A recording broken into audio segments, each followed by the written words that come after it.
안녕하세요. 반갑습니다. 젤리파파입니다. 오늘 제가 영상으로 여러분들께 드릴 말씀은 월급쟁이 재테크의 기본 중에 기본이죠. 주택청약 종합저축에 대해서 여러분들께 안내 드리려고 하는데요. 우리가 직장 생활을 처음 시작하면 일단 뭐 부모님이나 직장 선배나 일단 청약통장부터 가입해라 라고 해서 일단 가입을 합니다. 문제는 청약 제도에 대해서 너무나 모르는 상태에서 가입을 하다 보니까 납입 금액을 좀 너무 과하게 잡는다거나 중간에 납입하다가 좀 실증나면 납입을 중단한다거나 또는 여유자금이 부족하면 이거 뭐 청약 이거 나랑 관계가 있겠어? 뭐 지금 당장 분양을 받을 것도 아닌데 이런 생각으로 해지하는 분들 굉장히 많아요. 제가 사실 많이 말려드렸거든요. 저희 젤리파파 채널 구독자분들 중에서도 20대, 30대 분들 굉장히 많아요. 그래서 이분들은 똑같은 실수를 하지 않았으면 좋겠다라는 바람으로 청약통장의 이모저모에 대해서 오늘은 준비를 하려고 합니다. 제 사무실에서 뵙도록 하겠습니다. 자, 이제 사무실입니다. 오늘 영상 순서 먼저 말씀을 드릴게요. 우선 청약통장의 기본사항 그리고 가입시 주의사항 말씀을 드릴 거고요. 그 다음에 국민주택 1순위와 당첨 선정 방법, 그리고 민영주택 1순위와 당첨 선정 방법에 대해서 말씀을 드릴 거예요. 국민주택과 민영주택은요, 이렇게 같은 듯 좀 많이 다릅니다. 그리고 당첨 선정 방법도 좀 차이가 있고요. 그래서 꼭 미리 알아두셔야 됩니다. 그리고 우리가 그 일반적인 그 청약을 통해서 아파트를 분양받는 방법 외에 특별 공급이라는 게 있습니다. 대학교에도 특별 전형이라는 것이 있듯이 특별 공급을 활용하면 아주 좋은 선물을 받을 수 있어요. 그래서 특별 공급이 이제 몇 가지가 있는데, 이제 그 중에서 저희 채널의 구독자분들 성향에 맞게끔 신혼부부 특별 공급, 그 다음에 생애 최초 특별 공급, 그 다음에 기관 추천 특별 공급이라는 게 있는데, 이 중에서 중소기업 특별 공급이라는 게 있어요. 그래서 이것도 잘 활용하면 아주 좋은 기회를 얻을 수 있겠다는 생각이 들고요. 그리고 제가 오랜만에 청약 관련된 컨텐츠를 좀 준비하다 보니까 사실 잘 기억이 나지 않더라고요.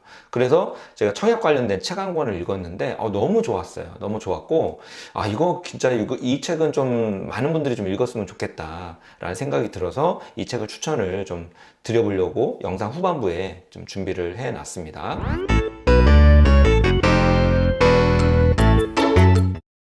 자, 우선 이제 기본사항 먼저 설명을 드려볼게요. 우선 이 가입은 누구나 다 할 수 있어요. 뭐 나이나 연령 제한 없습니다. 그리고 납입 그 금액은 2만 원에서 50만 원까지 자유롭게 납부 가능하고요. 그 다음에 일시금으로 이제 1,500만 원까지 예치할 수가 있습니다. 다만 주의할 점이 하나 있습니다. 이 상품은 만기가 없어요. 굳이 만기를 얘기하자면 만기는 입주 시점이에요. 그리고 중도 인출이 불가능합니다. 이 어떤 상황이 벌어지냐면요, 이 청약통장에 너무 많은 월납입금을 선정을 해버리면요, 주택마련 당장 내년에 하는 것이 아니기 때문에 중간에 긴급자금이 필요할 수 있거든요. 그러면 중간에 해지를 한다거나 아니면 담보대출을 받아야 되는데, 또 담보대출은 이자를 내야 되잖아요. 이렇게 되면 정말 큰 피해를 볼 수가 있어요. 그래서 애초에 다른 어떤 그 목적 자금은 따로 모으시고, 얘는 청약을 목적으로만 10만 원 정도만 유지하시기를 추천을 드리고요. 왜 10만 원씩을 추천하는지는 영상을 보시면 좀 이해가 되실 거예요. 그 다음에 이 상품 소득공제 되죠. 소득공제가 연소득이 7천만 원 이하의 근로자이고요. 무주택 세대주이면, 가입자가이면 소득공제가 가능합니다. 그리고 소득공제를 받으려면요, 반드시 은행에서 청약통장 가입을 하실 때 무주택 확인서라는 것을 반드시 제출을 해야만이 소득공제 받을 수 있다는 거 알고 계시고요. 소득공제 한도는 이제 월 20만 원까지 인정해서 1년에 240만 원에 40%, 그러면 96만 원이거든요. 96만 원까지 소득공제 한도가 되고요. 그리고 여기에 이제 세율을 곱하는 거죠. 그래서 가세표준이 만약에 4,600만 원 이제 근로자라면 96만 원 곱하기 세율 16.5% 해서 16만 원 정도 환급을 받아요. 이 상품은 소득공제가 되지만 소득공제는 이제 부가적인 혜택이에요. 소득공제가 목적이 아니라는 거죠. 그래서 소득공제를 꼭 맞추기 위해서 무조건 20만 원씩을 넣을 필요가 없어요. 왜냐하면 그래봤자 16만 원 정도밖에 안 되거든요. 그래서 제 생각에는 이 소득공제는 부가적인 혜택이니까 받는 거고, 청약을 목적으로 꾸준히 유지해야 되기 때문에 정말 오랜 시간 유지해야 돼요. 이제 제 설명을 들어보시면 아시겠지만, 그렇기 때문에 최소 10만 원씩 잘 유지하셨으면 좋겠고, 그 다음에 어쨌든 이것도 저축이니까 이자를 받아요. 그래서 2년 이상을 유지하게 되면 연 1.8%의 이자를 받는데, 연 1.8% 이율이 높나요? 일반 적금에 비하면 높은 편은 아닙니다. 그렇기 때문에 목돈 만들기 위해서 이걸 가입하시면 안 돼요. 목돈 만들려면 따로 펀드나 적금을 따로 준비를 하시는 거고, 얘는 오로지 청약, 내 집 마련의 목적을 두고 유지하셨으면 좋겠고, 적어도 이제 계약금 정도 내가 모은다, 이렇게 생각을 하셨으면 좋겠습니다. 자, 그 다음에 이제 1순위에 대해서 말씀을 드릴 건데, 그 전에 좀 아셔야 될 그 단어가 있어요. 이게 뭐냐면 투기과열지구와 조정 대상 지역이라는 것을 알고 계셔야 돼요. 이제 설명하다 보면 이게 계속 나오거든요. 그래서 제가 미리 말씀을 드릴게요. 이 투기과열지구와 조정 대상 지역은 이제 주택 가격이 급등하거나 급등할 우려가 있는 어떤 그 투기적인 요소가 짙은 그런 지역을 좀 묶어놨어요. 묶어놓고 이 지역의 1순위는 조금 더 어렵게끔 만들어놨습니다. 왜냐하면 이런 어떤 투기를 하려고 하는 세력을 좀 막고 실수요자한테 주택을 좀 공급하자, 이런 차원에서 이렇게 묶어놨는데요. 일단 투기 과열지구 먼저 보면 서울 전 지역, 과천시, 광명시, 하남시, 성남시, 분당구, 대구시, 수성구, 세종시, 행복도시. 그 다음에 조정 대상 지역은요, 서울 전 지역, 과천시, 성남시, 하남시, 고양시, 광명시, 남양주시, 구리시, 안양, 동안구, 동탄 2신도시, 그 다음에 광교 택지 개발지구, 그 다음에 수원시 팔달구, 그 다음에 용인 수지구, 용인 기흥구, 세종시 행복도시, 그 다음에 부산 해운대구, 부산 수영구, 부산 동래구. 이 지역은 이제 이렇게 좀 묶여져 있다. 그래서 1순위가 조금 더 어렵다. 라는 거를 미리 좀 알아두셨으면 좋겠고요. 자, 일단 그러면 이제 국민주택부터 말씀을 드릴 건데요. 국민주택은 이제 국가나 지자체, LH, 지방공사에서 국민주택 도시기금을 지원받아서 건설하는 주택이고요. 얘는 이제 전용 면적이 무조건 85제곱미터 이하입니다. 그러니까 평수로 치면 25평 이하이에요. 그래서 얘는 이제 국가에서 아무래도 분양을 하다 보니까 좀 저렴하고요. 이왕이면 많은 분들이 이 국민주택에 당첨되기를 바랍니다. 그래서 사실 경쟁이 굉장히 치열합니다. 자, 일단 1순위부터 말씀드릴 건데, 1순위 굉장히 쉬워요. 그냥 일반적 수도권 같은 경우는 가입기간 1년 지나면 되고요. 납입 횟수는 12회차 이상만 납부하시면 되고요. 그 다음에 무주택 세대주나 세대원, 그러니까 누구나 다 1년 이상 유지하고 12회 이상 납입하면 1순위자가 될 수 있어요. 너무 쉽죠? 그리고 수도권 이외의 지역, 지방 같은 경우는 6개월로 단축된다. 그리고 6회로 단축된다라는 거 알고 계시면 돼요. 더 쉬워요, 더 쉬워, 1순위. 그러니까 정말 우리나라에 1순위자가 엄청 많습니다. 자, 근데 여기서 또 하나 아셔야 될 게, 무주택자. 여기서 무주택자 하면 왠지 주택이 전혀 없어야 되는 사람인 것처럼 볼 수 있잖아요. 그게 아니라 수도권 같은 경우는요, 전용 면적, 공급 면적이 아닙니다. 전용 면적이에요.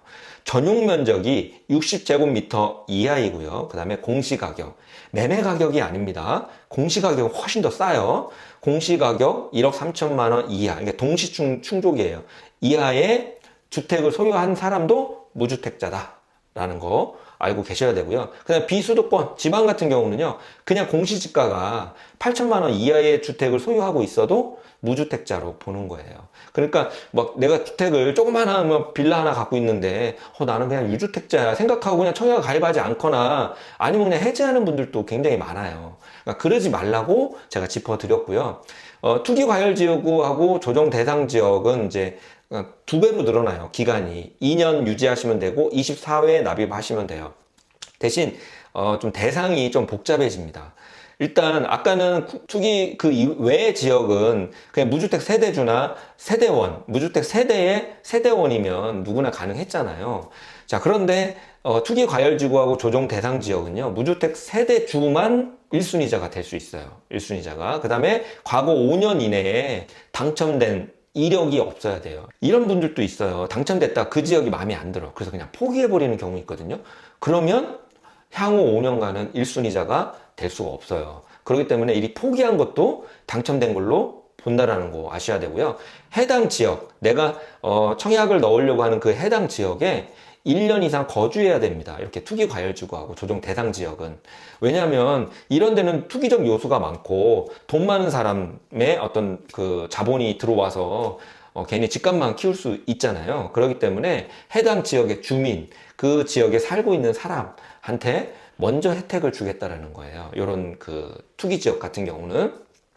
자, 그래서 1순위는 이렇게 쉽기 때문에, 그러니까 적어도 그냥 투기 지역이든 투기 과열지구든 뭐 어디든지 간에 그냥 2년 넘으면 일단 해당될 수 있구나. 그냥 2년이라고 생각하시면 좀 쉬울 것 같아요. 그 다음에 당첨자 선정에 대해서 말씀을 드릴 건데요. 우리가 청약하면요, 청약 가점제 이렇게 연결시키는 경우가 굉장히 많아요. 하지만 국민주택은 청약 가점하고 관계가 없습니다. 1순위자들 경쟁 사이에서 당첨자를 어떻게 뽑냐면 납입 금액과 납입 횟수가 제일 많은 사람을 뽑아요. 그래서 전용 면적 40제곱미터 이하의 주택인 경우는요, 납입 횟수가 많은 사람. 그 다음에 전용 면적 40제곱미터 초과인 주택 같은 경우는요, 납입 금액이 많은 순이에요. 납입 금액이. 그런데 여기서 납입 금액을 산정하는 방식이 또 있어요. 자, 내가 예를 들어서 납입 금액이 많은 순이라고 하면 돈 많은 사람들은 막 월 100만 원씩 막 넣을 수도 있겠죠. 근데 이런 거 인정이 안 되고요. 1회 인정되는 게 딱 10만 원입니다. 딱 10만 원 이상을 넣어도 10만 원만 1회 넣은 걸로 인정이 되고요. 예를 들어서 2019년 1월 달에 분양한 경기도 하남 가밀지구 같은 경우는 적어도 1,430만 원 정도가 있었어야 커트라인에 딱 걸려서 입주를 할 수 있었다고 하더라고요. 자, 그러면 1,430만 원이 되려면 10만 원씩 적어도 12년 정도를 꾸준히 납부해야 되는 거예요. 근데 여기다 내가 100만 원씩 납부했다고 해서 1,430만 원을 빨리 만든다고 해도 되는 게 아니라 100만 원 납부해도 그 중에서 딱 10만 원만 하기 때문에 적어도 12년 이상을 꾸준하게 유지를 하셔야 되는 거죠. 그래서 국민주택에 내가 분양을 받고 싶다라고 한다면 최대한 빨리 가입해야 돼요. 최대한 빨리 가입하고 소액으로 꾸준히 유지하는 것이 제일 중요하다. 괜히 금액을 키워서 여기다가 많은 돈을 넣어 놓으면요, 나중에 갑자기 긴급자금 필요하면 이거 해지할 수밖에 없거든요. 대출 받거나. 그러지 말라고 제가 누차 강조하고 있습니다. 그리고 연체가 되면요, 연체가 되면 순위가 늦어질 수가 있습니다. 만약에 그 같은 그 경쟁자 중에서 선정을 할 수가 있잖아요. 이럴 때는 연체가 있으면 밀려요. 그래서 연체도 이왕이면 없는 게 좋고, 입금일에 정확하게 납부하는 게 좋습니다. 그리고 선납을 넣을 수도 있거든요. 근데 선납 넣는다고 해서 그게 또 인정이 되지 않아요. 선납은 그냥 우리가 그냥 기능상 편의상 그냥 미리 넣어놓는다는 거지, 이게 선납을 한다고 해서 이게 횟수로 인정되는 것이 아니기 때문에요. 이제 요건 좀 알고 계시면 좋겠습니다. 자, 그 다음에 이제 민영주택을 말씀드릴 건데요. 일단 이제 민영주택은요, 우리가 흔히 알고 있는 이제 브랜드 주택이에요. 반포 자이 아파트라든가 또는 뭐 이편한 세상, 이런 어떤 그 브랜드 아파트인데요. 이 민간에서 민간 건설사가 분양을 하기 때문에 분양 단지가 국민주택보다 더 많아요. 그래서 여러분들이 국민주택 이외에 어떤 이런 민영주택에도 아마 청약을 넣을 기회가 훨씬 더 많을 거기 때문에 미리 알아두셨으면 좋겠고요. 그 다음에 아까 국민주택 같은 경우는 평수가 전용 면적 85제곱미터 이하의 주택만 공급을 하는데, 그러다 보니까 민영주택 같은 경우는 85제곱미터 이상만 공급하는 거 아니냐, 이렇게 알고 계신 분들 많은데요. 민영주택도 85제곱미터 이하도 있고 85제곱미터 이상도 있습니다. 그래서 아마도 이럴 기회가 많기 때문에 민영주택 같은 경우는 조금 더 염두에 두시고 준비를 하셔야 되고요. 그리고 민영주택이 사실 청약 당첨의 기회가 더 많습니다. 차차 말씀을 드릴게요. 자, 일단 1순위 마찬가지로 1년이에요. 수도권은 1년. 그 다음에 당연히 얘는 횟수가 중요하지 않아요. 횟수가 중요하지 않고 예치금이 중요합니다. 그러니까 여기다 목돈을 넣어놔야 돼요. 근데 그거는 제가 좀 이따 그 지역별로 상이하기 때문에 좀 말씀을 드릴 거고요.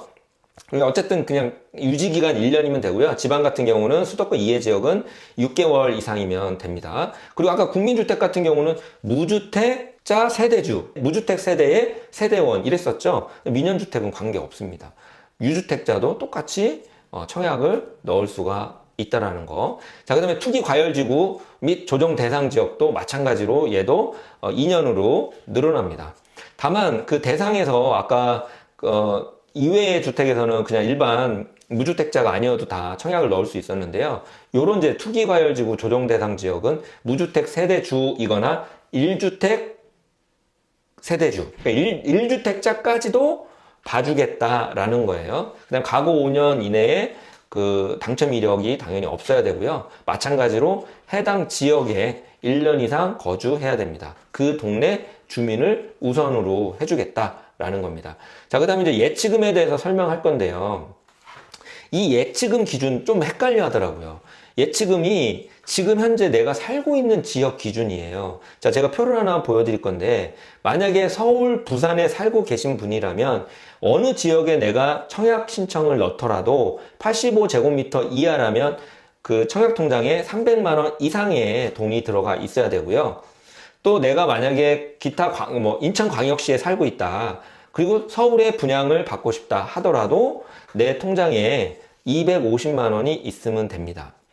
예를 들어서 나는 수원에 살고 있는데 청약은 인천에 넣고 싶다. 그러면 여기 수원시는 기타시로 들어가기 때문에 200만 원만 있으면 되거든요. 85제곱미터 이하인 경우에 200만 원만 있으면 되는데 내가 인천광역시에 청약을 넣는다고 해서 굳이 250만 원까지 넣어 놓을 필요는 없다라는 거예요. 이해 가시겠죠? 그러니까 내가 살고 있는 동네 기준입니다.